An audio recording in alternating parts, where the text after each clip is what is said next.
হরে কৃষ্ণা। প্রতিটি ভক্তবৃন্দ চরণে আমার কোটি কোটি প্রণাম। স্বয়ং ভগবান শ্রীকৃষ্ণ যদি আপনাকে বোঝায় যে অ্যাটাচমেন্ট তথা মোহ থেকেই আমাদেরকে সব থেকে বেশি দুঃখ কষ্ট ভোগ করতে হয়, তবু আপনি বুঝবেন না কিভাবে। চলুন একটা উদাহরণ দিই।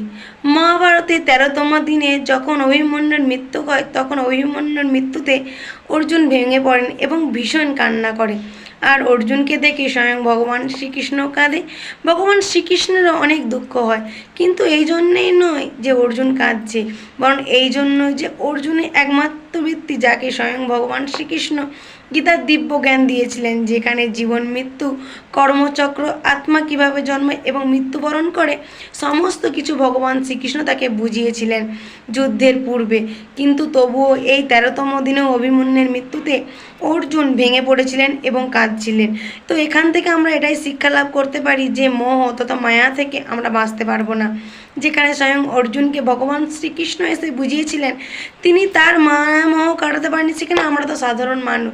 তো এখন আমরা কি করতে পারি? পৃথিবীর কোনো কিছুই কিন্তু চিরস্থায়ী নয়, তাই যে কোনো কিছুকে আমাদের ছাড়তে হতে পারে বা ত্যাগ করতে হতে পারে।